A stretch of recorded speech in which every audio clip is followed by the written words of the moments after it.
Well, welcome back. I know we took December off from the Webcast. It was nice to have a little holiday time away. But here we are, and it's ridiculous because this is 2019, but it already feels like January is pretty much over. Because, It is. yeah, I mean, it's like there's 2 days left this month. Wow, it's hard to believe the time's flying by that fast. So obviously we're here. Bug Bash is going on for 19H1. It's been a fun ride. There's a lot of stuff we're going to talk about today. We've got some special guests that I'll have them introduce themselves here in a moment. We're going to talk about builds. We're going to talk about bugs. I want to talk a little bit about quests. For the first time ever, this is super special. I don't think anybody else besides me understands how important this is. I actually made a list of things I want to talk about today. Wow. Oh no, like. You didn't use like sticky notes or whatever? No. This was me at home last night. I ripped off a piece of paper off a notepad and started scribbling while I was sitting on the couch. How Nice. Yes, I did write down an agenda. That is correct. So real quick, before I blather on too much, we're going to go around the table, do some introductions. Obviously, I'm Jason, North Face Hiker. I'll skip me. Brandon, say hi. I'm Brandon. Hi. That's Brandon. And this is my proton pack. Yeah, Brandon's got his usual gadget with him. Apparently, today's Ghost is not my Star proton- Wars theme or Marvel theme this time. It's proton apparently pack. Ghostbusters. Yep. I'm kind of disappointed you weren't wearing it like right now. Well, it's also heavy, and I was wearing it earlier, and I can't sit and with it, so I'll put it in an elevator. There you go. Thankfully, you should wear that all day around the halls. I already went down the hall. So yeah. Actually, I'm need Hey guys, I'm Chris. I'm a PM on Windows Fundamentals. What? Careful with the- Oh, smacking the table. Yeah, sorry. Ricochets on I'm hitting the table and it's the mic thing. Got it. Hi, I'm Julia. I'm also PM on Windows Fundamentals. Hi, I'm Pranav. I'm also a PM on Windows Fundamentals in the Diagnostics and Telemetry team. I'm Doug Winnie. I'm from LinkedIn. Here as a guest. Nikki, PM Windows Fundamentals, specifically the Feedback Hub team, and running the Quest portions of the Feedback Hub and announcements, and then the internal team of community champs that is processing all of your feedback that you're giving us during this bug bash. So thank you, and keep it coming. One correct. Nikki is also the person that owns the badges. So when you yell at me that you didn't get a badge, I go and Yell at nudge me Nikki. instead. I'm like, hey Nikki, what's up? Yeah, and keep going. We have 3 badges released for the flight, and we're trying to make our way to the monster. So Yep. The next one is 17, right? it is, yeah. So Yeah. let's, We can talk about that in a minute. yeah. Yeah, Yep. Jen. Hi, Hi, Jen. I'm Jen. I work on the shell team. I, with a few other folks, own wrangling most of the feedback that comes in for shell and making sure it goes to the right place and the right things happen to it. And then I let you guys know what we did. So I kind of work across a variety of different shell features. Most of you probably know me by now, but if you don't, Windows is, there's basically the core, which is like the underlying platform and like API components, and then there's the shell, which is most of what you see, and then there's the apps, which obviously they leverage a combination of the shell and the core. And my team owns taskbar start, virtual desktops, theming, settings, action center, notifications, file explorer, touch keyboard, the IMEs, the emoji picker, the clipboard history. I don't know how you have all this memorized, but Stuff. We had some stuff. yeah. Let's just say Shell's a big team. We'll just summarize it, right? And somebody asked who is the guy hidden off to the left side of the camera, which from this perspective would be you. Joe, come say hi. Hey. No. There we go. Come say hi. Hey, everybody. That's Joe. That's it. That's I'm the it. clown behind the curtain. No. If you are at all involved in the MVP program, you know Joe. But Joe does a ton of stuff behind the scenes here, and he's the awesome, what I just call it, I don't know, the technician behind the webcast who does all the scene switching and all the fun stuff to make my job a little bit easier so I can actually focus on, You're making me blush. this side of stuff. Oh, because we appreciate you, Joe. You don't get enough credit. We love you, Joe. Okay, I'm going to read from my agenda real quick. We are going to talk about the Windows Insider podcast, because I'll actually save that one for later. I've already seen a couple questions in the chat about Skip Ahead, which is on my list here as well. The ARM64 build of 18.3.23, we'll talk about that. I want to talk a little bit about quests, some bugs that are out there currently, as well as bugs that you've hit possibly during the bug bash. And then obviously we've got some guests here that we're going to run through some stuff. So let's just jump into the first one, Christopher. I'm going to turn it over to you. Let me get your slides queued up. Great. And did I give you the clicker already? Yeah. Perfect. The clicker. The clicker. You sound like All right. where's the clicker? Where's the clicker? I'd like to activate it. Okay, hold on. Apparently, after the update, Office decided to reactivate itself, so let me get this one set back up.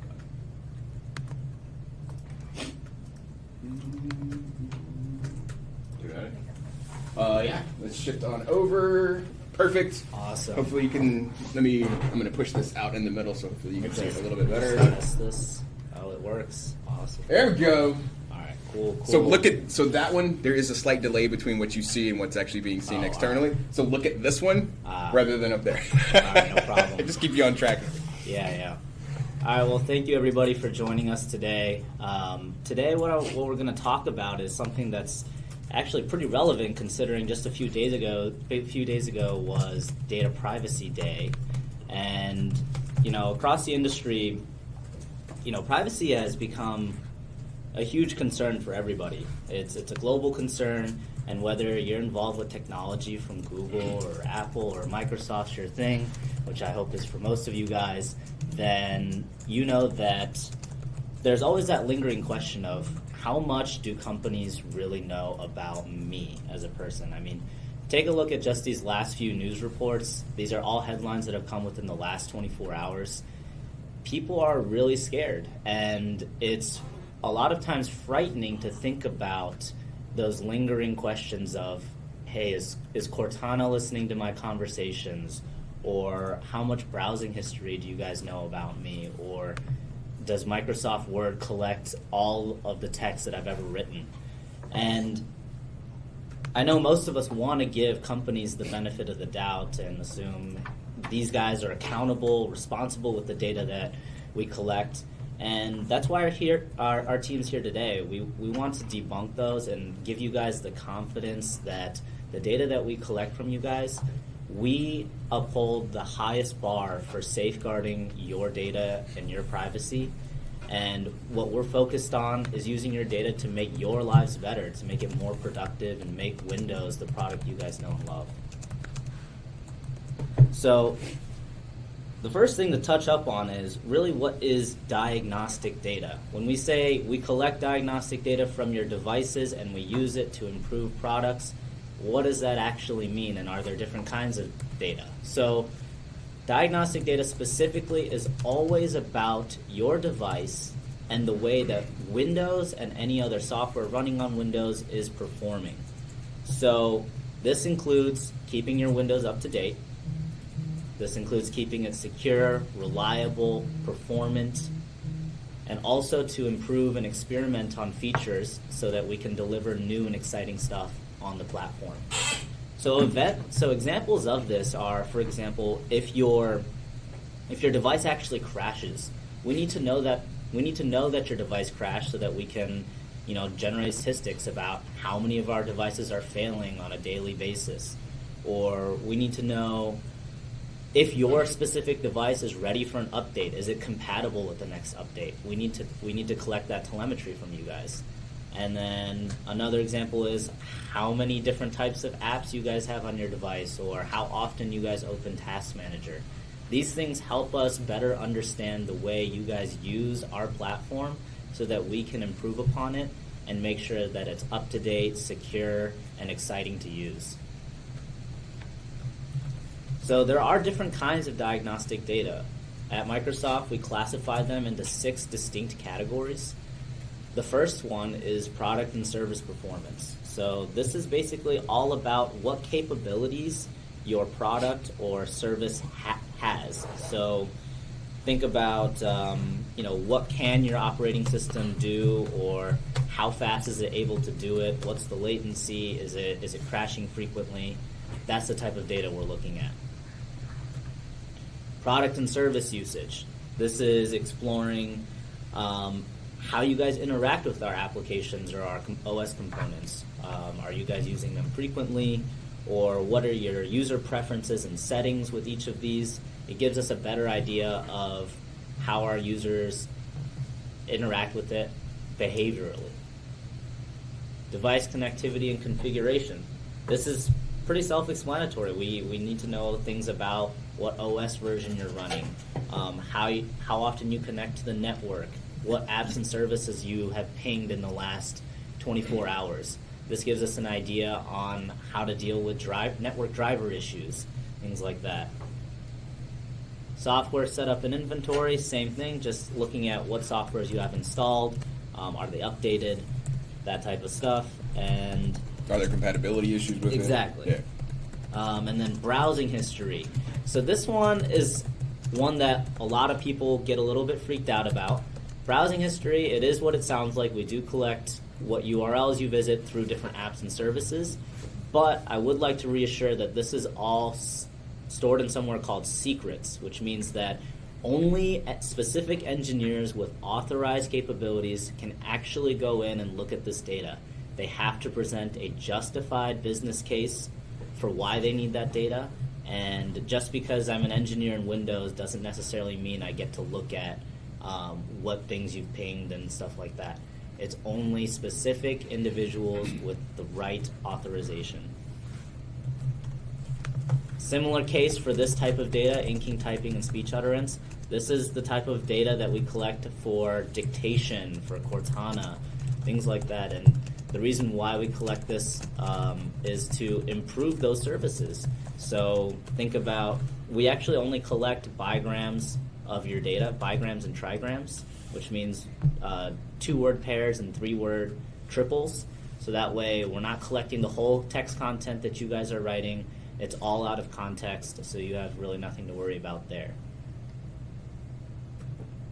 And then let's look at what is not diagnostic data. So we do collect quite a bit of data that does not revolve around feature improvements or keeping your device up to date. In fact, there's a lot of data that's related specifically to just fulfilling a user's request so that an app or service runs the way you guys expect it to. So think about if you're logging into Outlook and you need to enter your username and password. Well, that information has to be pinged to a server, then we have to authorize it, and then we can let you guys into your account. But if we never use that data for experimentation, feature development, nobody's really looking at that information. It's purely so that the service can fulfill your request. So more examples of this is your location for weather. We don't actually look at that location data for feature development, but we might look. But the service needs it so that it can get you the right, temperature, wind speed, and stuff like that for your specific geographic location. Cortana skills. So Cortana needs to be able to learn things about you and be able to fulfill certain capabilities. We don't actually look at that data. It's used purely so that we can fulfill that Cortana request. Game achievements, same thing. If you are an Xbox player and you level up, you get to level 70, it reaches a major milestone in a game. The game needs to be able to let you know, okay, this player got to level 70, make sure to save that so the next time you log back in, you have that achievement, and the game recognizes you're at level 70. We don't look at that data again. It's used purely so that the Xbox knows where you're at so that you don't lose your information. I can't imagine getting halfway through Forza and be like, oh yeah, by the way, you're on race 1 again. Exactly. I would throw my Xbox out the door. Yeah, so functional data is typically not something that you guys are able to control because it's all information that's required for the service to run. Diagnostic data, on the other hand, is all things that you guys can actually control for how much you share. So if you go to your settings page, you can go to your privacy settings, and you'll actually find a section called Diagnostics and Feedback. And there you can select a specific level for how much data you want to share with Microsoft. And this is specifically Windows Diagnostic data. If you're on an enterprise machine, we offer 4 different levels. That's security, basic, enhanced, and full. Whereas if you're on retail, we offer only basic and full. Now, security is pretty much what it sounds like. Your machine is locked down. We don't send any diagnostic data. There's a couple of exceptions that I'll go into in just a moment, but for the most part, you're in the dark. We don't even know you exist. Your device has gone off the grid. If you're on basic, this is information that we collect that we have deemed necessary and vital to keeping your device up to date and secure. So here you'll still be sending up Windows Update data, which probably will include your current OS version and that's what like, type of device. your you OS have. version, the edition, language, region, the FODs and lips that you have on the Exactly. machine. That's no change from anything that's been done in the past, right? Like that's been required since as far back as you could possibly think about Windows, right? To make sure that when you go check for updates, we don't actually send you an enterprise update. You know, when you're running a pro version, or if you're running 64-bit, you don't want us to send you a 32-bit version of the OS and not install. There's absolutely a core chunk of data that is required to make sure we're giving you the right updates and security patches and things. Yeah, and that's a great point. So there is other types of basic data too that I'll go into in just a second. I'll explain it a little bit more in a future slide. But let's move on to enhanced. So enhanced is also offered only for enterprises. Enhanced is basically we collect the full set of all diagnostic data events, but we're limited in the dumps that we collect. So sometimes your machine will crash and we want to collect your whole memory or your stack and things like that. Enhanced only gives us a small portion of that, but we are getting all of the events. And now full, this is the whole thing. You guys are giving us all the data you have. This has your memory. We can do these cool things called targeted collection, which basically says if your machine meets a certain type of behavior or has a certain type of OS version, edition, so on, we can specifically target your machine to get specific data. And this is great for example, if we're finding certain crashes that are happening on some sets of devices, but we're not sure why it's happening, we can go and only to those specific set of devices to get the right information we need. And unfortunately, since you guys are all insiders, you guys have opted in to share all of that data, which is great, and you guys will be required to be on full.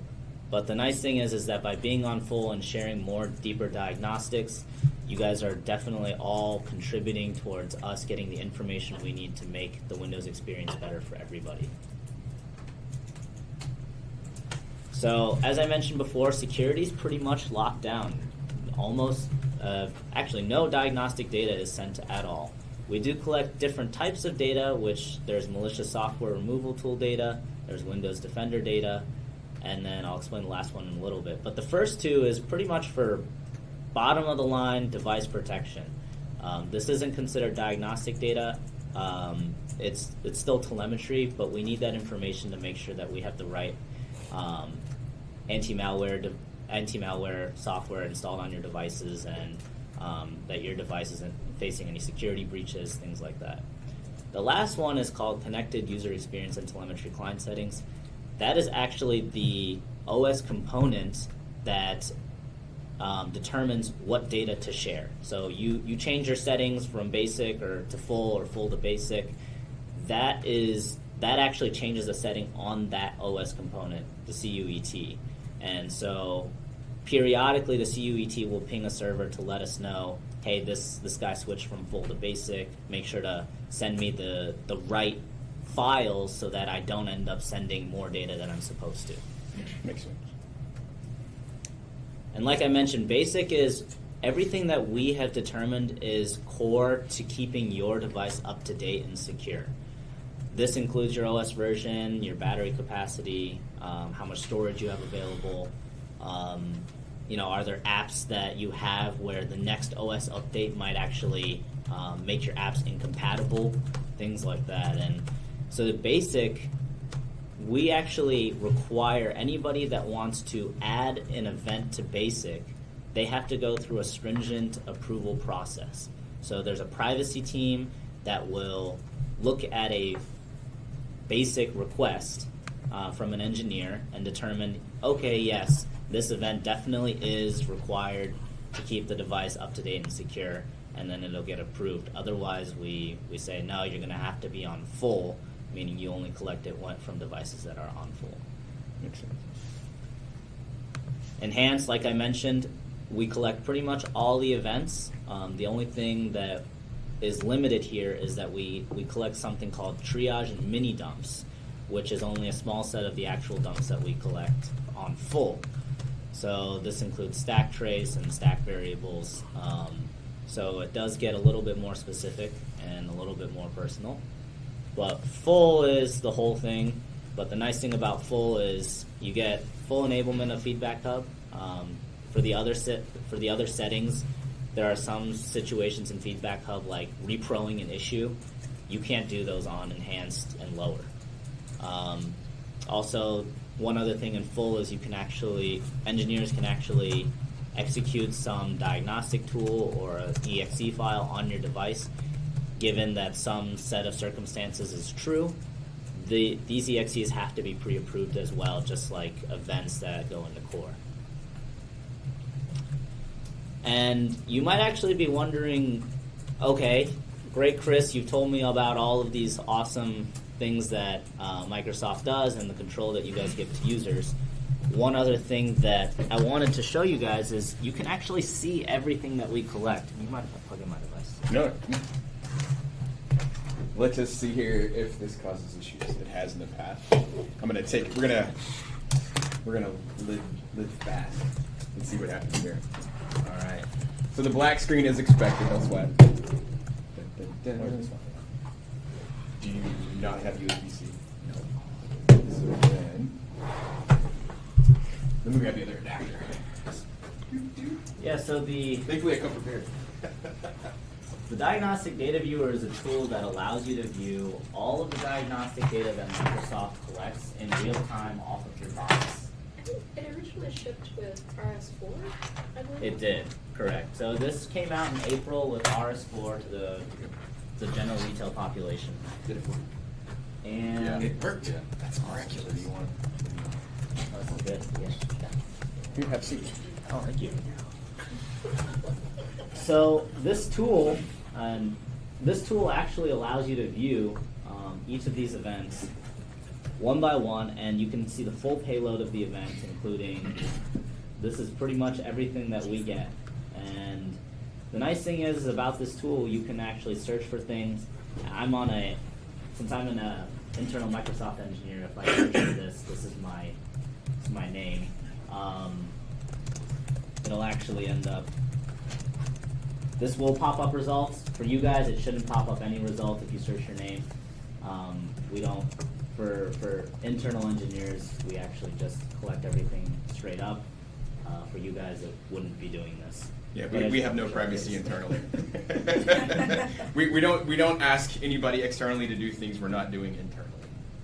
So right now, basically, the tool is just going through and looking for, throughout basically 1 gigabyte's worth of information on this tool to figure out, are there any events that match on this term? So if we scroll down here, yeah, for example, this collected a file path that ended up having my name in it.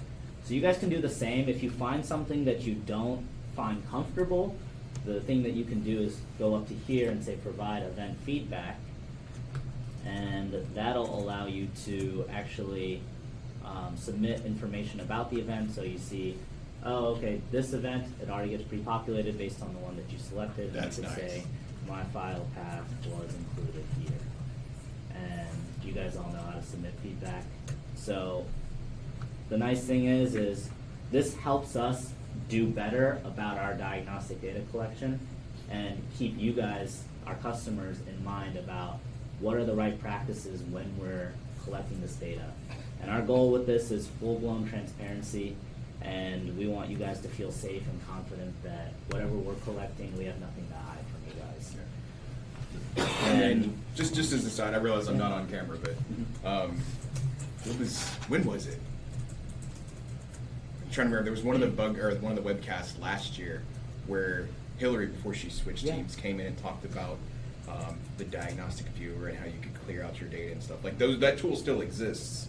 Oh yeah. Yeah, So- like it's we haven't changed anything like that, but like at least in this regard, like it's obviously it's another layer of transparency, Right. and that's part of the reason that you wanted to come talk about this stuff. Yeah, the original version I think that might have been presented was something called Windows Telemetry Viewer.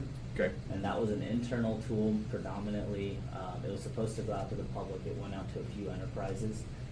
We revamped it and turned it in from a Win32 app to a UWP app. because Even we better. Okay. We wanted it to feel a little more comfortable for using by our regular customers, not just our enterprise ones.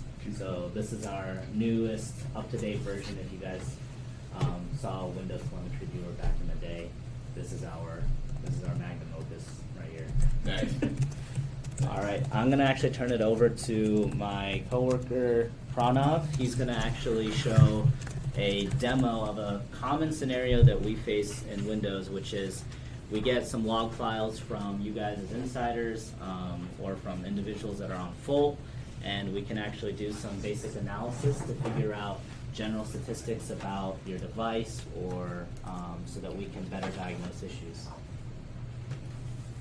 I'm just gonna come over here and hang out with the Proton pack. What's up? All right. Hey, thanks a lot, Chris. Yes,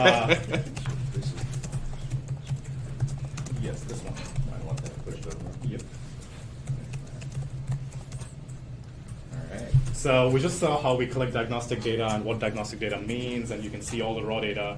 But this tool is the one that engineers actually use to visualize all the data and use the data. I'm gonna scoot you in. There you yeah. go. Perfect. Perfect. So you just saw that we do not actually collect any kind of private information that might jeopardize the user's confidentiality or privacy. Engineers are further bound away from even looking at raw data. What engineers look at is something we call traces. They receive these events in the form of traces, and then they are visualized in the form of graphs. And this is a tool which we know as the Windows Performance Analyzer that Microsoft engineers use internally. So our purpose of demoing this tool today is to assure you that engineers cannot see your data, and this is what they exactly see. And secondly, engineers outside Microsoft who are developing apps for Microsoft can use this tool to enhance the performance and the functionality of their apps. And if they are collecting any diagnostics from any Windows apps, this is how they can analyze this in the form of graphs.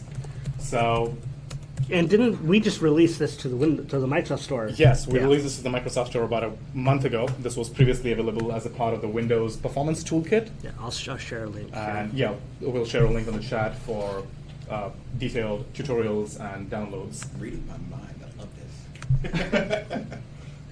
So diving into the demo, we see, so just to save time, I've already loaded a trace file which contains all the telemetry events that Chris just demoed right before me. So the events that you see are compiled into trace files. The trace file is anywhere between about 400 MB to a GB. Just to save time, we have preloaded this. We can see two sections, and as you see my cursor, this is the Graph Explorer on the left side, and I'm just starting up an analysis tab on my right side. So what Graph Explorer does is it breaks down your trace file, or the file that contains your telemetry events, into different logical subcategories based on a subsystem. So everything related to your CPU would go in the computation category. Everything related to your hard disk would go in the storage category. And a quick look at all these graphs shows us that there is unusually high amount of activity going on with your CPU. So maybe that's an indicator where we start our analysis. And the easiest way to do that is you can drag this graph into your analysis view, and bam, you see a fancy graph that you don't understand, and a bunch of names that you'll probably never know what they mean. But the good part about this is you do understand what these things on the left side mean. So the left pane, and let me see if I can zoom in, or that should be fine for the left. Okay. Oh, sweet. Okay. So the left pane, which is titled as series, is the list of all the processes that were running on your system when this trace was collected. And the right part shows the graph of CPU usage for the processes over time. So this trace has been collected for about 52 seconds, so about a minute. You can select any process here. For example, I'll go to Microsoft Edge.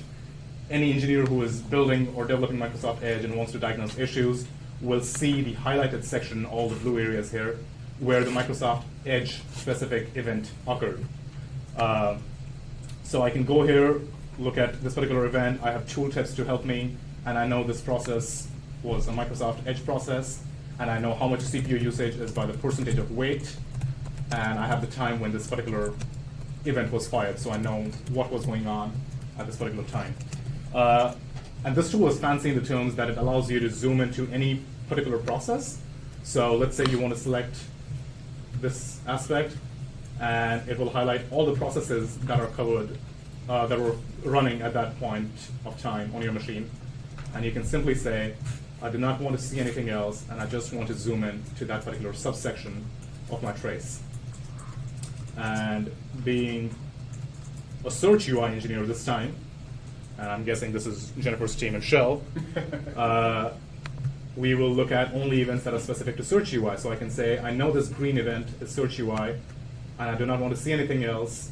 So I will select this, and I will filter this. Let's see. To only the search UI. Let me try here. Yep. Filter this one. No, filter selection. Yep. So that eliminates all the other events, and you can see only the search UI or the Cortana UI in this case to analyze what's going on. Another thing that we can do with this is if you want to correlate different subsystems and different issues that are occurring, you can simply drag, let's say now you want to diagnose hard disk issues. You simply drag your storage graph here, and it is automatically zoomed in to that time section that you want to diagnose, and is automatically narrowed down to only that particular process. Because you already have that filter set enabled. Yes, exactly. And in this case, there is no process running at that time for search UI, so we don't see any highlighted process name. But this is what the tool basically does. So if you're an engineer out there who is trying to develop apps for Microsoft, either it's a UWP app, a PWA, or even Win32 if you're still into that, you can use this tool to diagnose performance issues, make your app better, and use the telemetry framework that Microsoft uses, and use the tools that Microsoft engineers use to make your app a much better one. That's awesome. Yeah. I mean, it's the simple things sometimes, like just when you drag it over and it retains the filter that you already have in place, so that you can see exactly, you know, whether you want to look at memory or hard disk or whatever, right? Absolutely. Like, it just drops it right in, like, it's the simple things and tools like that that make usability so much better.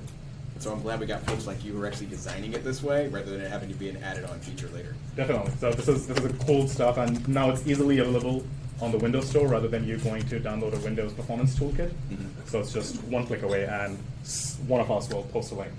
So yeah. I think, Brandon, you did post that in the chat, right? Mm-hmm. Yeah. The links to both Performance Analyzer and the Diagnostic Data Viewer are in the chat. Awesome. Awesome. Thank you. Yeah, absolutely.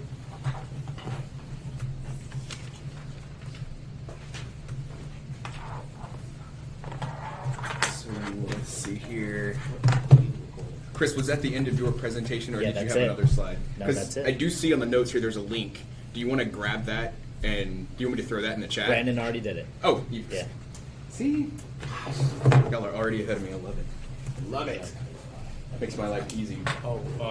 So I think one of the questions that's popping up right now is how do you grab a trace file? So alongside WPA, there is another tool called WPR, which is the Windows Performance Recorder. Mm-hmm. That is an inbuilt tool in every Windows machine, so you do not need to separately download it. Okay. It comes as a part of the Windows 10 image. So if you are familiar with how traces work, if you're familiar with how telemetry works, you can just go start using WPR. If you are not, you can go to Bing, search for WPR, and the very first link that pops up is tutorials for WPR and how to capture traces using WPR. And I think Chris is posting a link as well, or an answer. So yeah, WPR, which is the Windows Performance Recorder, is the way to capture traces on your own machine. Yeah, there's actually a docs link. I don't know. There's actually an entire docs article about it. This one. Beautiful. Introduction, quick start, features, how-to, scenarios, and references. So yeah, if you get out on docs, you just search for Windows Performance Recorder and you'll find it. Beautiful. So that was a lot of information, a lot of really good information. Hopefully that has peeled back some of the layers of, I don't want to call it secrecy, right? It's things we haven't necessarily talked about before, which creates that air of mystery, right? So let me ask before we move on, because we obviously have other stuff we want to talk about. But questions, I mean, I know you tackled some that were in the chat along the way, but are there other questions about anything that we've covered so far that, what?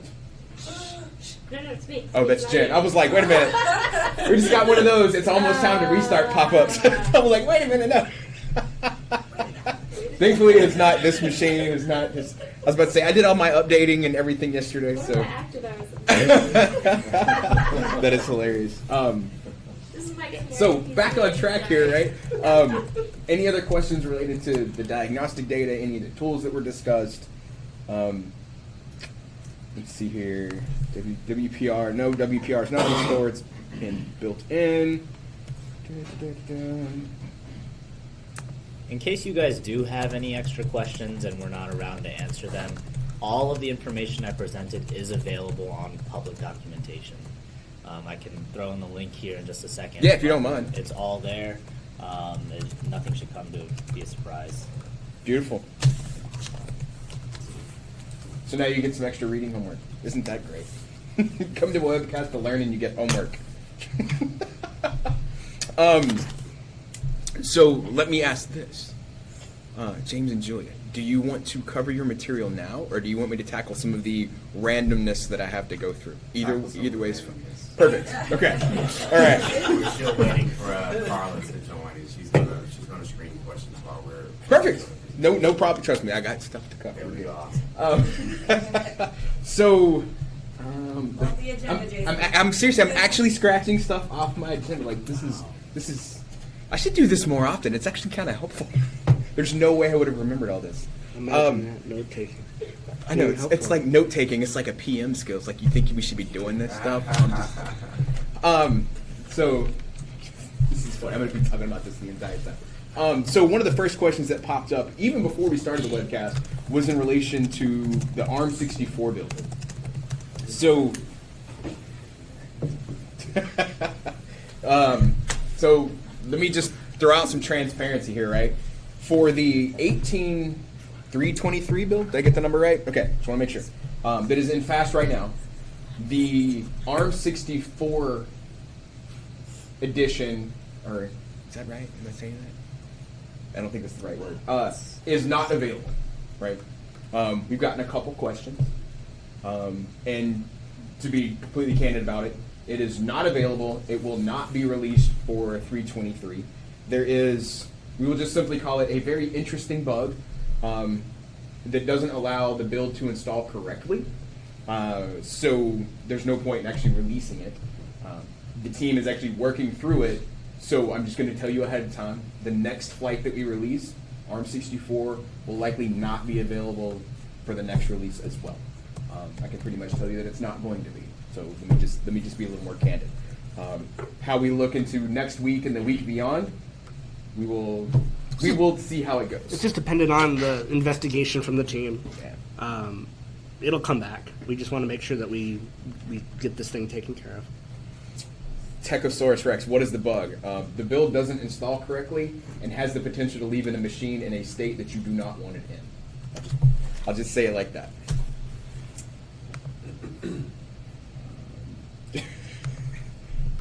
Let's see here. Okay, so let me scratch that. I know, right? It's like next one off the. It feels good being able to. Joy in you. I know it feels good to check things off the list. What's that show on Netflix? The Marie something. If it doesn't bring you joy, get rid of it, right? Well, these things on the list. Once I'm getting rid of them. So there was a couple questions that actually have popped up, both about the slow ring builds as well as skip ahead. So we're going to talk about those real quick. Skip ahead. Should I talk about it? Not right now. I'm gonna talk about skip ahead, but I'm not gonna talk about Skip ahead. We're going to open it up again Yeah. shortly. So watch for an announcement from us. And when we say soon, we this week. So that's kind of. But no, we're not flighting this week a new skip ahead build. Correct. But in my famous history of using this, skip ahead is going to open soon. I was waiting for you to do that. I was inviting you to do that. So skip ahead now gets scratched off my list. So silly. But then slow ring, right? So let's get down to business with slow. So there's a lot of questions out there about slow builds, why we haven't released a slow ring build. The goal that we've talked about several times in the past, and even through 19H1, about our goal of trying to have a slow build out each month, right? And it's what it breaks down to is early in the development cycle, as new code flows in, getting slow build quality bar up. The bar is there, making sure builds meet that bar. Can be a little tricky sometimes. So that's why you didn't necessarily see a slow ring build during the first couple months of the 19H1 cycle. Given how far we are into the development cycle currently, the obvious question is we still haven't released one. Why is that?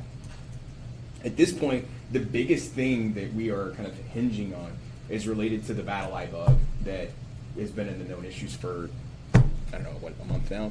It's been in there for a little bit, right? And so some folks are like, hey, it's just a bug. Why haven't you fixed it yet?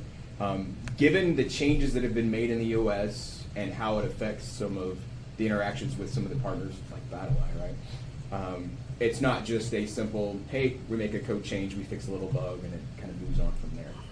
Because of the layer of the OS at which the changes were made, it takes some coordination between Microsoft and our partners, such as BattleEye, to go through and kind of smooth things out kind of after the fact. And given the popularity of some of the games that are, that use that technology, we didn't want to push that out to the slow ring, and so we have. Yep. Cross that off your list. Yep. So slow ring is off the list here. So what is next here? There is no new build coming out today. People keep asking in the chat. We are not planning to release a new build today. So there's that. What's next on your list? Let's see here. Buy Cheez-Its. No, there's buy Cheez-Its. No, there's no buy Cheez-Its. There's no queso on the list. So let's just I want to do a poll real quick about the Windows Insider podcast. Are you doing a poll? Do you want to do the poll? You want to do the poll? It's a quick yes or no, right? Have you ever listened to any episodes of the Windows Insider podcast? Right. So don't start typing in chat yet, right? When Jen's going to post up a poll, and I'm going to actually use that poll as kind of an analysis piece here. The reason that I'm asking this was through, I don't know, starting back in like early 2017, I believe it was. The Windows Insider team has started doing a podcast. Had a bunch of guests and different teams that had come in from throughout the company, and now we in essence went on a bit of a hiatus in the middle of last year. Several different reasons why, but we have not released a new podcast in probably 6-ish months, I think it is. But I have some good news. We are planning the return of the podcast series. I've actually already picked out what I want the first topic to be. Working on getting some studio time set up so we can get back in there and do some recording, all that kind of fun stuff. Yes, I know, right? I too have missed the podcast. It's another one of the really fun parts of this job, and not to mention, me learning different things that Microsoft works on, right? Because the different things that we cover in there, I learn just as much along the way because of the variety of topics.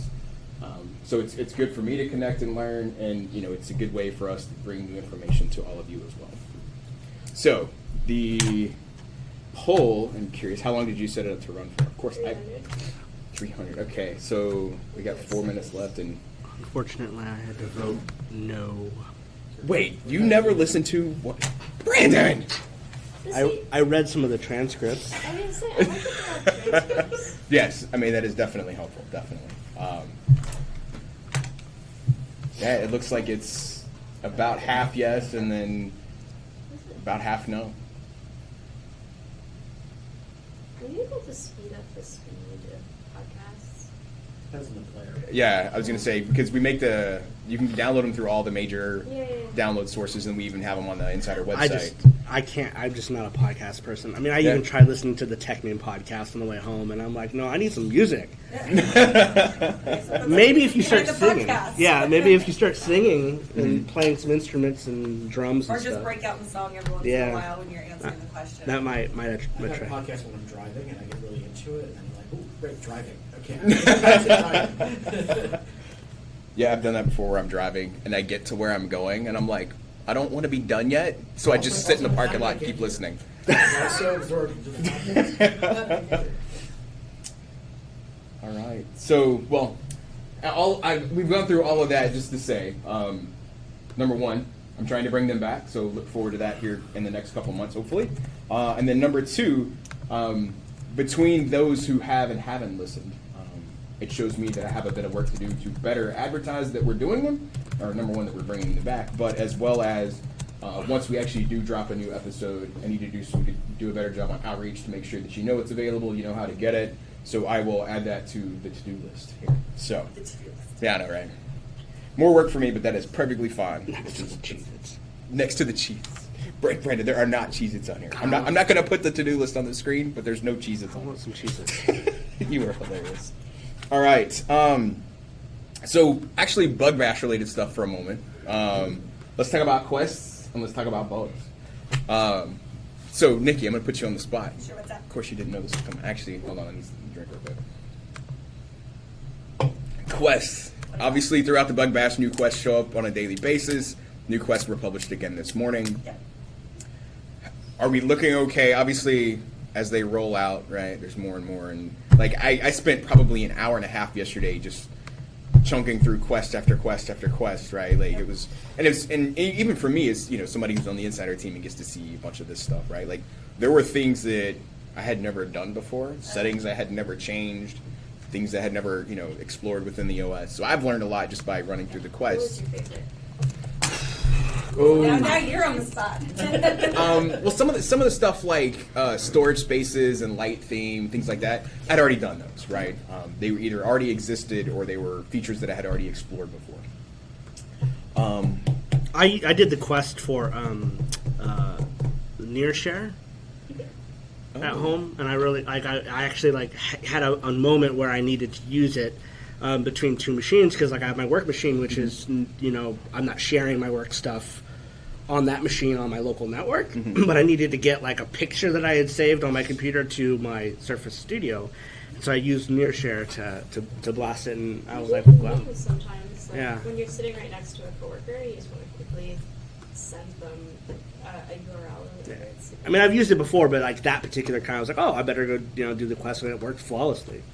So with the quest that we're releasing every day, so we try to categorize it and simplify it so as to not overwhelm you guys. And so every day we'll kind of have a theme, usually 2 to 4 categories.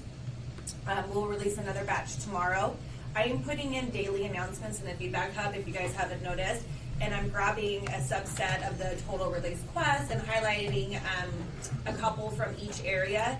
And it's including some new features, some legacy features, some updated features, so it's like a mix in there. So visit the announcement section just to get started and give you a feel for what's out there. There's obviously more released per day, but just trying to give you a starting point. This feedback is super valuable to the engineering team, so please give us the feedback when you complete the quest. We love that you do them, but if there's any additional feedback, go into the feedback hub, give them what they need so we can release a product literally that you guys actually want. So although this is a fun thing for everyone to do, it's super important for us as well. So we just thank you for being a part of the Bug Bash and participating. So. Okay. And speaking of the announcements that you were referring to, so obviously I've got the feedback hub pulled up here in my favorite document. And so this was the announcement from yesterday where the topic focus areas were accessibility, developers, Olympia, and then world readiness. Yep. I know we also sent out a tweet about this, kind of highlighting this. But there's a bunch of quick links to some of the key quests the teams are looking to get some insights on if you have time to participate. So I'll post an announcement later. I'm waiting for this to be completed, so we can then link this webcast in the announcement. So in probably a couple hours. You're welcome, nice. Jason. Thank you. And then you can find it on Twitter as well. We'll get that posted. A direct link to this itself. Awesome. And then, of course, the ones from the previous days that were posted, you can find those in here. They're all linked up in here. And then, obviously, the last build that we released last week. And then if you want to jump straight to the quests themselves, you can do that. Hop in and check them out. Cool. All right. So, next thing off the list, quests. Yeah. All right. So, bugs. Let's talk about bugs real quick. So, on the release of 18.323, I know probably the most immediate feedback that has received a significant volume of upvotes and chatter is related to the bug that's happening with Malwarebytes. Obviously, we're on top of it. Thank you for all the feedback. Definitely know and are aware of this and are working through that. No, before. There was also the bug about apps sluggish, slow start. We have that fix coming in the next flight, so those of you who are really irritated by that, don't worry, we got that covered. Just wanted to put that out there. Beautiful. Is that fixed in the next build, or is it going to be next build? It is the next build. Yeah. Awesome. I love getting good news. So, a couple of things that are on the radar. One being fixed, one already fixed. But I do have a question. So, aside from those two items, have there been any other big bugs that you want to either A, share with your fellow insiders to see if they're hitting it, or B, anything that you have potentially reported or not reported yet that you would like to know if we're looking at? So if you have something like that, go ahead and drop it in the chat. We'll take some notes here to see if it's something we need to get on the radar. Jen, did you want to mention, I know you've been working on a thread with the Nightlight stuff.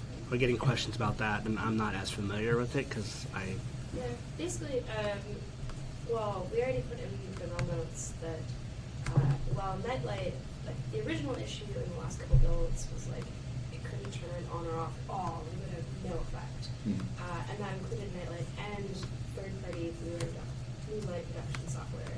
We fixed the issue specifically impacting Nightlight's ability to turn on and off. However, we still have to work on the third-party blue light reduction issue, and we're also still seeing some issues with like the strength slider not working and things Nightlight not quite working as expected. So we have an open investigation on that. And my team actually owns the Nightlight UI, and there's a team in the core side that owns the actual display changing. So we have a thread, an ongoing thread where we're investigating. Unfortunately, we don't have a fix yet that's checked in, but we are actively looking into the reports. Here's a random but interesting one. I actually know this is one of the quests because I ran this as a quest yesterday, where it's conversational dates in File Explorer are on one PC but not on the other. Is this an A/B test? So the friendly dates, it's not an A/B test. It's a control feature rollout. But sometimes with the control feature rollouts, like it needs a bit of time to appear on your PC. So that one I believe is currently at 100%. Most of ours are. But if you don't see it yet, you should see it over the next few days. Okay. Nightlight just worked once, then it broke again.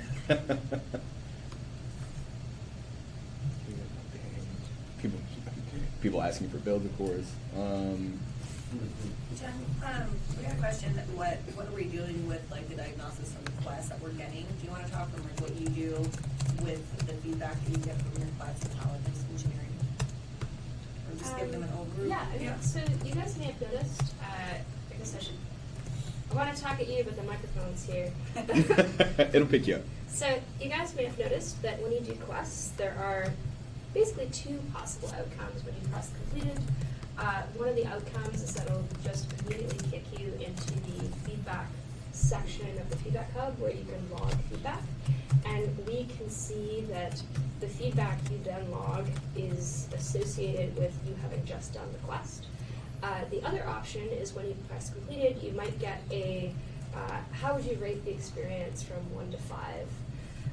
And for our teams, it basically depends on what we anticipate the results of the quest to be, because like in general, like we like having problems and suggestions in the feedback section because then everyone can upvote them or agree, and like we can promote them easily and all that stuff. But if we think most of the feedback is going to be positive, then it's better to do the ratings, the rating at the end of the quest, because then it helps the teams evaluate how many people are just happy with the feature versus have a few things that they want to address before it takes the feature to the next level. So in terms of diagnostics, I mean, we probably do more with repro mode for feedback log than the quest itself. But we do look at like quest completion rates, like how many viewed it versus how many people actually did it, and the amount of feedback submitted per quest. We actually have an internal competition for the most completed quest. Jen wins every time. I'm not winning this time. My teammate's winning, that jerk. Sorry, I love you, Ryan. I'm like number 3, I think. There you go. But yeah, so we do take your feedback seriously. That is the question.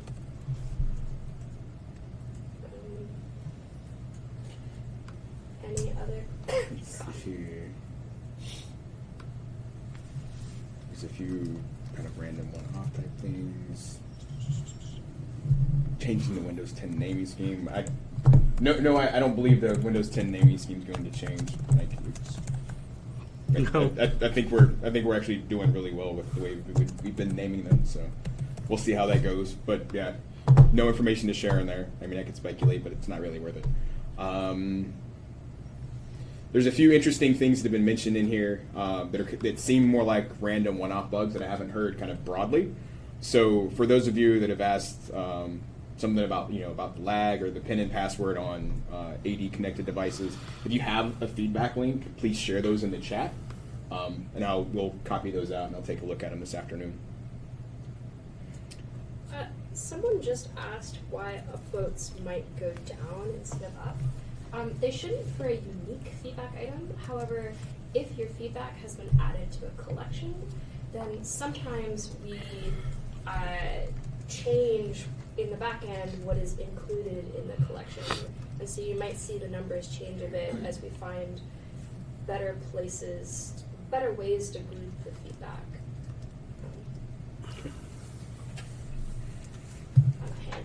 That's quite all right. Should we get through next presentation and then spend like the last 10 minutes for questions for any additional? Yeah, good. Yeah, let me I feel as leader as a ride. Do I have you have a click here or? Yeah, Chris has it. Chris has it. There you go.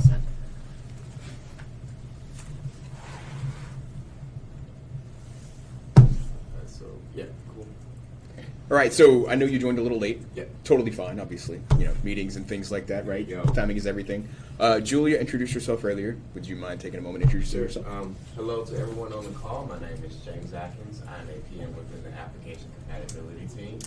And today we'll be giving you a brief presentation on the work that we did for 19H1 due to you guys' feedback for the setup UI dialogues. So let's jump right in. The left or the right? No, there we go.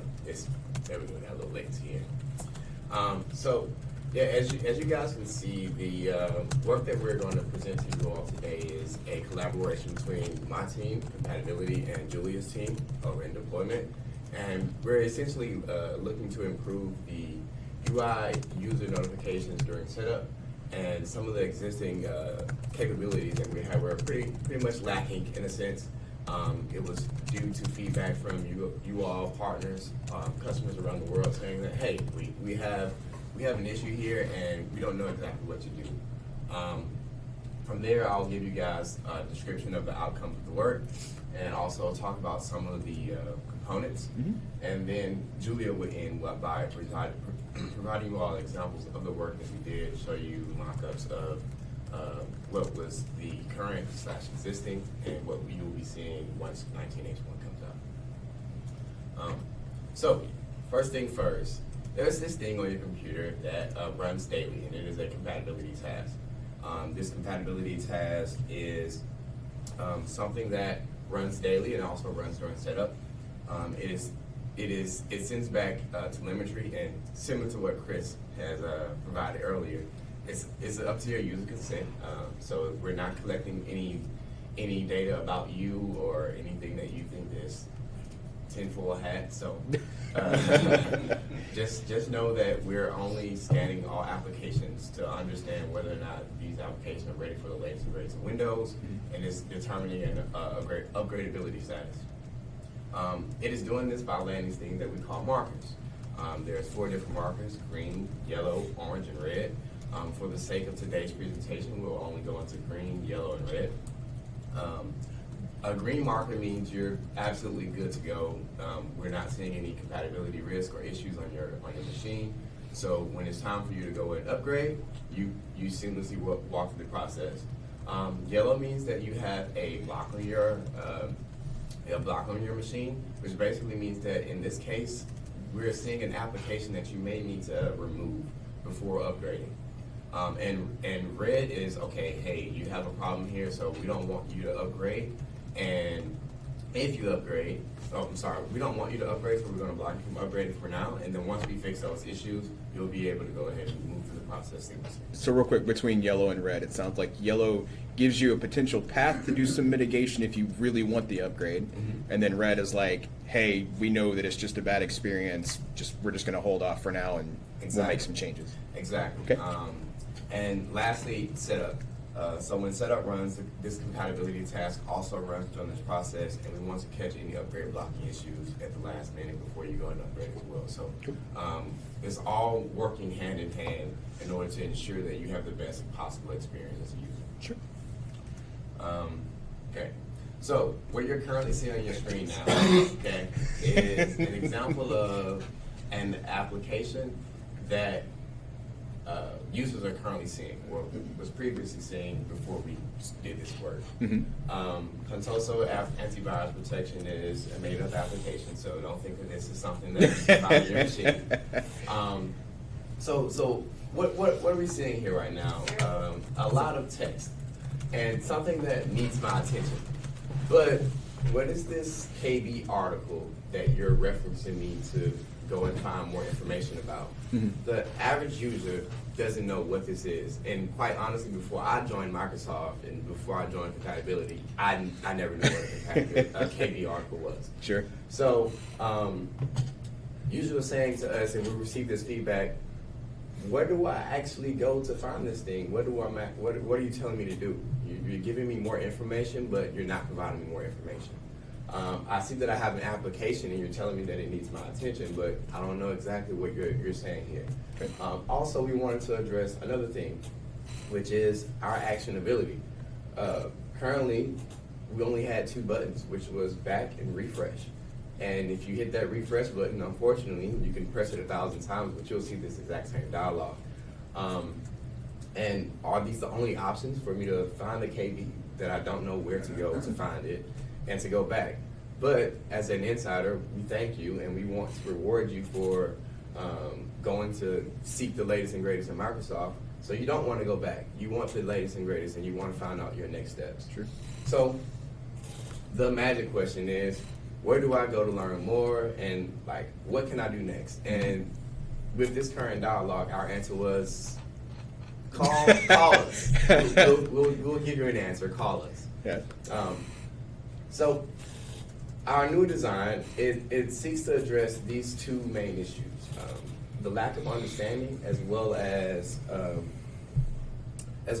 providing users with actionable features, providing users with a place or a action on that dialogue that will send you to the correct place. So users will often get to a setup block and they'll say, hey, like, what can I do afterwards? What can I do next? And also they found the messaging to be very confusing. It was generic. And then from this ambiguity, people were very confused and they will always call customer support. and customer support will have to walk them through this list of things when we can provide the information to them. Sure. Secondly, with the actionable features, no one knew what a KB article was, and like I said previously, and we wanted to be able to send you directly to the place where we know the information is present. So from that, we were able to say, hey, let's go back to the drawing board and think about the actions that we can take, and this is what we did for 19H1, and Julia will walk you through this. Okay, so first we're going to show you what we have currently. Oh, no, I pressed the wrong way. You're good this way. Yes, down there. Okay, so this is a screenshot from RS5. Once it shows up. So we just used Contoso and Fabricam as just our little test apps we ran this with. So there are a few problems with this UI. One is that it's pretty ugly. It's just kind of throwing text at you. Two, users don't have any like link to learn more, like what's really going on here. I'm concerned. Why are you telling me to uninstall this? They don't have any out. And three, we're not really showing users all of our options. So one thing we really wanted to change is that in some cases, we tell you can uninstall these apps, and then after the upgrade, you can reinstall them. But that led to a lot of people obviously uninstalling the apps and then just never reinstalling them. There's another path you can go through. You can update some apps, and then they won't have any compatibility issues. So providers were coming to us and saying, hey, everyone's uninstalling our apps. Can you give them the other path? So we wanted to listen to that feedback as well. So going to the next slide. This is what we are showing for 19H1. So on the left, we have the same test apps. But one, we fixed the problem of aesthetics. It looks a lot nicer now. We provide you with an icon, a title, a description for each of the test app entries. We fixed the problem of giving users more info. Each entry has a learn more link that leads to a KB article on what's going on, and the app providers can also give us information they want to tell to their customers as well. On the right side too, you see a hard block that James had shown earlier, and there we also give that learn more hyperlink. And then lastly, we are now showing the users all their options to deal with these apps. So on the right-hand side, you're going to get an action if applicable. We have uninstall buttons, and then we have text to say manually uninstall. We show this when we don't actually have the app in add remove program, so we can't uninstall it for you, but we tell you should go uninstall it yourself. And then lastly, if you look at the learn more hyperlinks, sometimes they'll say learn more or update instead. So if you click on that and go to the KB article, we'll also have a section where providers can give us update instructions for the app. So now you have the update path if you'd like to go down that too. So on the right hand side, again, this is the hard block. Another thing we wanted to touch on is that if you remember James's screenshot earlier, we had like a purpley screen, so that's media setup. And then this is another side of setup called Woo setup. And you might be like, okay, why do you have purple and then you have blue and white? So part of our work for 19H1 is consolidating both of the experiences. So now we have the media setup framework, MFC, but we're always going to show you the blue and white. So just wanted to touch on that. So just a personal question, right? Was there confusion from the users like between the different colors? Like was that one of the questions that they were asking? Was there anything relevant on the user's end that would potentially, based on the color, like change what they were doing? Because it seems like obviously they were just trying to take an update, like, and I mean I'm asking this out of a bit of ignorance, right? It's just like, did the color really matter, like to the end user themselves, or was it just something that could be? It didn't really matter that much to the end user. Usually, people who go through media setup, it's a very much smaller percentage. So a lot of people won't go through media setup for one upgrade and then the next upgrade use Woo. Okay. Also, it was more on our part what we wanted to do, because the MFC framework, we chose that because the Woo framework, it's called like DUI. It has a down level dependency. So in the future, if we want to make changes, we have to go back and make changes and all like down level, and so MFC doesn't have that dependency, so it makes it a lot easier for us to make changes in the future. And I know I've actually, just as a quick clarification, like the whole down level versus up level thing. I know it's one of the things that I've talked about before in previous webcasts, and I've actually talked about it on Twitter and some of the answers forum threads and stuff. Down level is what's installed on your machine already, the builds that are currently available. And then up level is whatever your device will be jumping up to. So the build that's a level up from where you're at currently.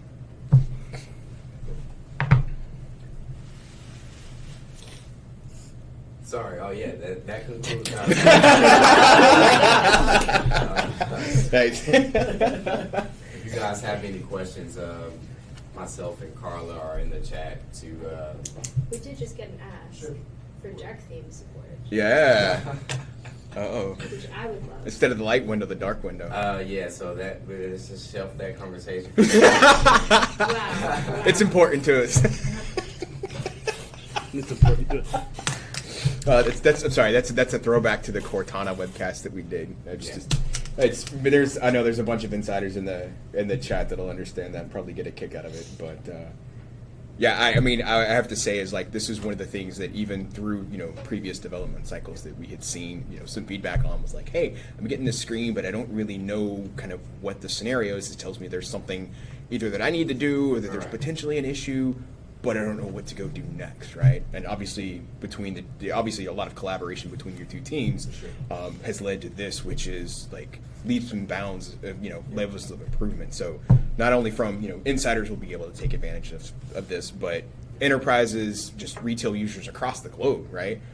It's things like this that improve the usability experience and hopefully, help reduce some of the potential confusion and at least educate users on, hey, you can do this versus this. And providing, I think one of the things you just said, though, is providing the users with that education right there in the dialogue and not having them to go in brain dump or have to do Google searches or Edge searches about what it is they're seeing these compatibility issues.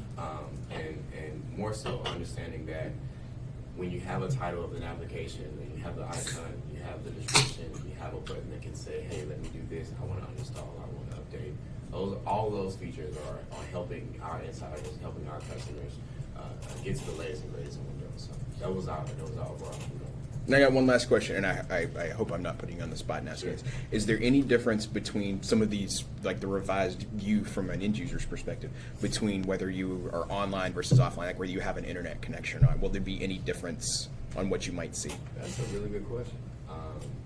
I'm sorry, I don't mean to totally put you on the spot. It just, like, where my mind's going is, like, it seems like some of the KV stuff that might be loading into the screen might be, like, cloud-based type architecture, and obviously you'd need an internet connection. I believe we need an internet connection for that, but as far as the UI changing, I don't think that the UI wouldn't change. The UI is the same. Okay. Whether you get updates that we're pushing out that you're not getting online, or Sure. that you're not getting when you're offline, yeah, you probably will. Cool. We push out advanced stuff all the time. Awesome. I'm just scanning the chat real quick to see if there was any questions that Scared popped for a in. second. That's a big piece of feedback, which is great. Sorry, I'm not trying to throw you a curveball. Let's see. Somebody wants a pitch black mode. It's funny. It's one of the things we always get feedback on. It's like dark mode's not dark enough, or dark mode's like it's more like a gray mode. Yeah. So, well, as if any of you as insiders, you see this along the way, right? Or if you get the next major feature update, you hit this on your machine. You have other questions, or if you have feedback, such as the request for dark mode, obviously send some feedback in, file it against the appropriate area. We'll make sure that James and Julia get it and can look into it. And not only that, I highly suggest using the feedback hub because in the compatibility team, we look at all those bugs, we look at all that stuff. So we have to we're putting that membership. So we're understanding how we can better make these things better for our customers in the end. So definitely file feedback on any feedback. It's great. Awesome. Beautiful. And apparently somebody's already filed feedback. I love these real time things. It's like, hey, somebody filed feedback. Like 30 seconds later, here you go. So there's some random type stuff. So at this point, we got about 10 minutes left. So I'm going to go into kind of just open question mode, right? So obviously this being the bug basher, so there's a whole lot going on. I know we talked about some of the bugs earlier that you had. We mentioned quests and badges and all that kind of fun stuff. So speaking of badges, I didn't actually write it down, but I'm gonna write it down just so I can scratch it off. So badges. It feels good marking that stuff off. There's been a one of the questions that popped up was because of the cadence of which we've released builds during this release cycle. Some periods have been a little faster, some periods have been a little slower. Obviously, we had the holiday period where there was a couple weeks where we didn't release any builds, which is the same thing we've done year over year. There was no change there. One of the questions that has popped up is related to the build monster badge because of the number of builds that is required to get that particular badge. Yep. So I can't spout off the top of my head the number of builds we've released during this development cycle as of yet. I know it's I got 13. aka.ms/flight hub. You can count the builds there. And he picks up the cue. You can hit up Flight Club. Flight Club. Fight Club. The first rule of Flight Hub is you do not talk about Flight Hub. Flight. I'm typing the link in chat. There you go. Flight Hub. So you can do a quick count there. It's more than 13. Okay, good. I thought we were at 12. No. Well, we're not including skip ahead as of now, right? We're starting from the first.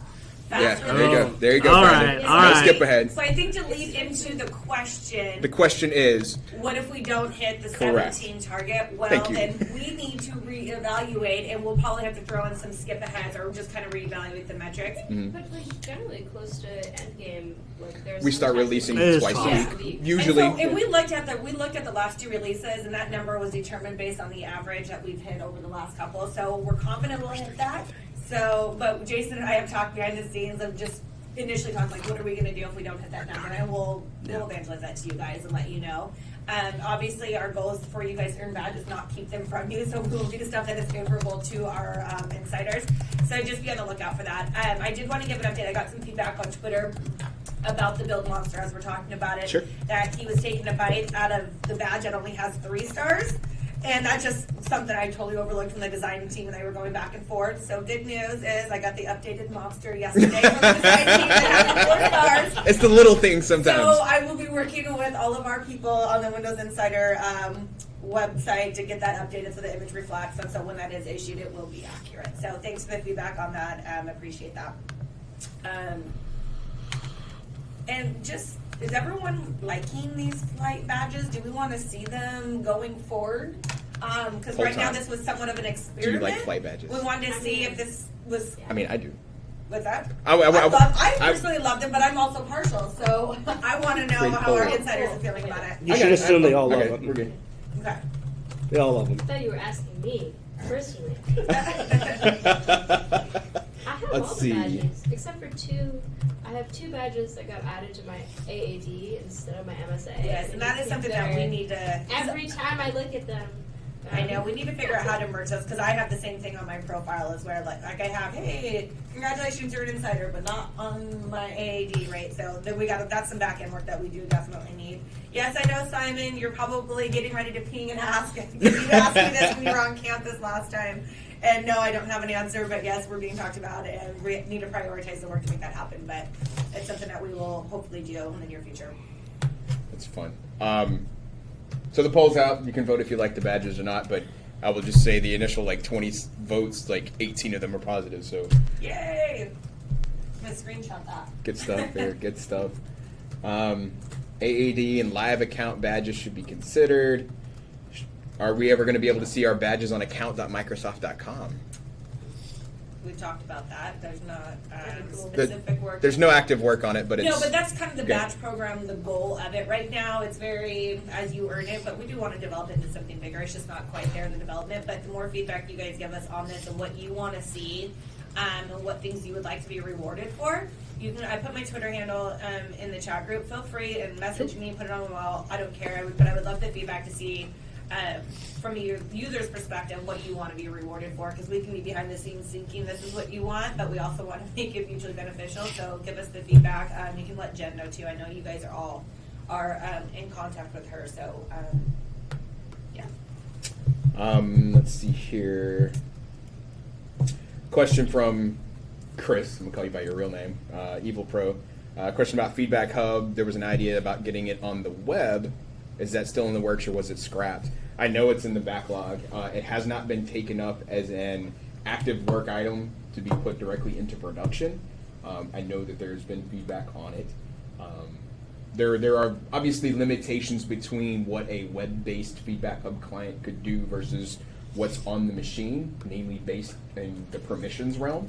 So grabbing some of the telemetry, some of the cabs from crashes and some of the logs and things like that, because of the permissions that the Feedback Hub has being on system, even though it is a store app, it does have some permissions to go to areas and pull some of that information, versus a web browser definitely would not have that same level of security type access.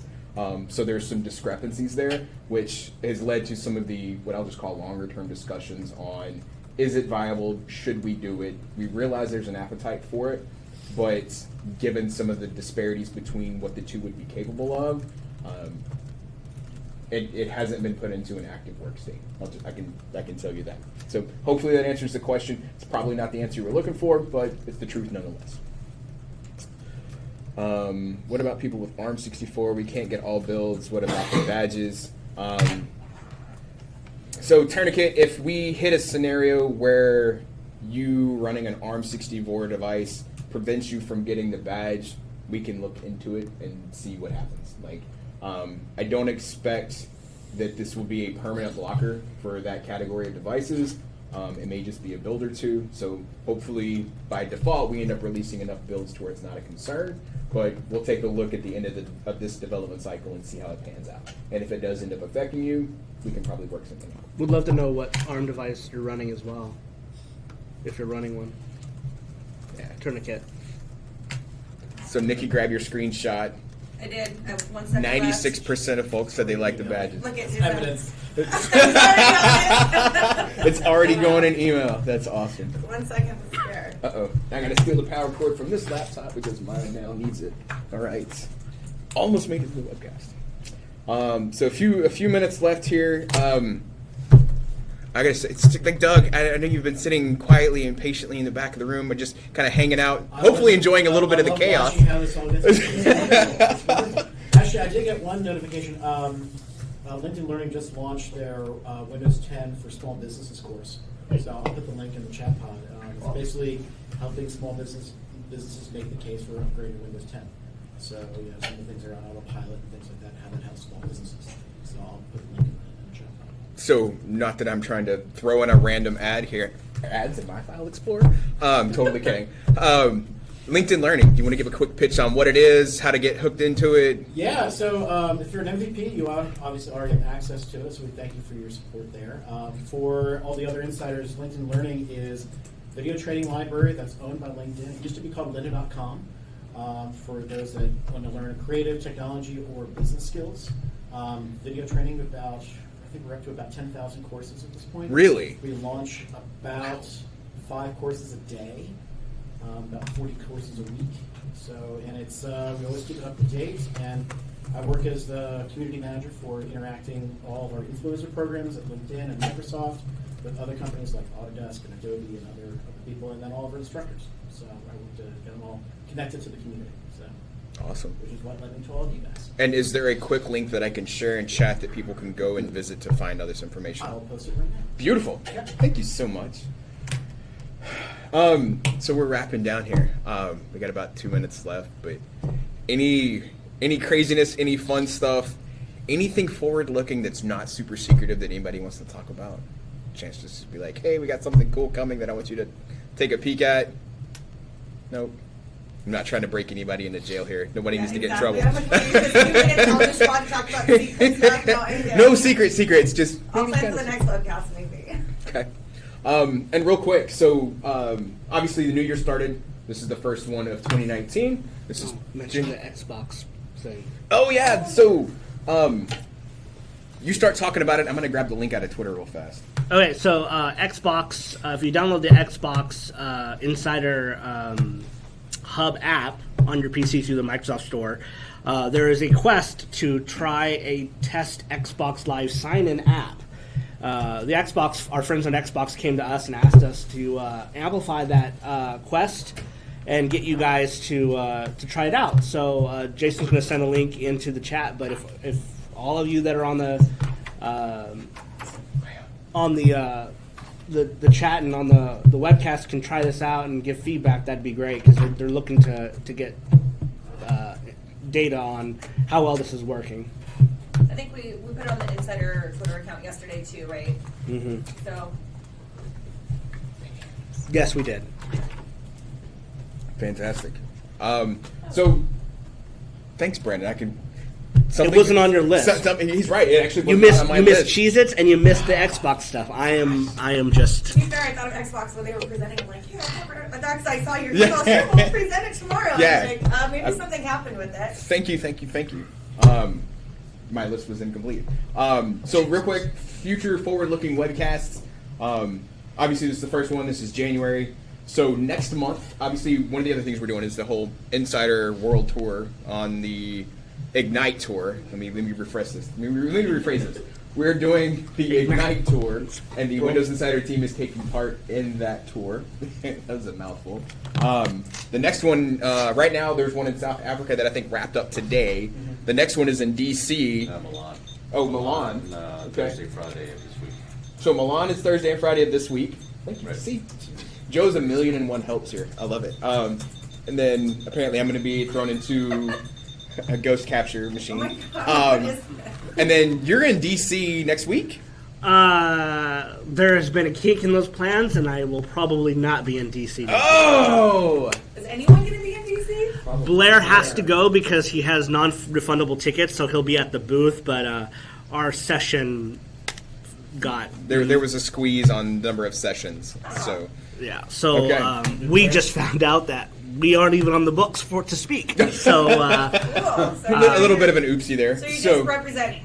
Blair will be there. I Okay. will not, but I will be at the end of the month. I will be going to London. I'm super excited about that because it'll be my second European trip. Mhm. So And then And you're excited to see our insiders too. that too. of course. Second international trip in how many months? Like just a few? 6. That's good. So from 0 to 2 and 6 months. I mean, yeah. I mean, I'll take it. And then Now is Blair going to a Capitals game when he's in DC? you know he probably is. He is. Is He he It just is. so happens to align perfectly. How convenient. Yeah. But I will say, and the reason I bring all this up, right? Number one is to talk about the Ignite Tour, but number two, next month on I believe it is the 13th and 14th in Sydney, Australia. Myself, Donna, I believe Joe, as well as a variety of other folks will be traveling to Sydney. Except me because I wasn't invited. Hey Jen, will you do a poll to see if people want me to go to Sydney with them? I can share the results. Add me as well. Diggy, that's funny. So if you happen to be in the area or will be traveling through the area, make sure to stop by and come say hi. Well, I believe we're also doing a store visit that Saturday, which is the 16th, Australia time. So it'll be in the Insider newsletter that we'll send out of dates and times because Hi, guys. when you fly to the other side of the world and you jump a day ahead and all that kind of fun stuff, things get a little crazy. So we'll have that announced out, but it should be the 16th/15th of next month. So stay tuned to figure out where in your time zone and when it'll be posted. But so that's February. We'll get back on track with the webcasts. Hopefully everybody had a good close to 2018. Here's to a good start to 2019. Hope you enjoyed today's webcast. Lots of good information. Hit us up on Twitter anytime at Windows Insider. North Face Hiker, Brandon LeBlanc, SF Designer. SF Designer on Twitter, and then Jen MSFT. And then Joe is Joe Camp 13. Yep. Yes, got it. Are there 12 of you? I think there are. He's just awesome. So, anyway, we're going to close out before we end up too punchy here. Hope you've enjoyed the webcast. Feedback, as always, is welcome, and we look forward to talking to you next time. Until then, enjoy the flights, enjoy the rest of your bug bash. We'll talk to you soon.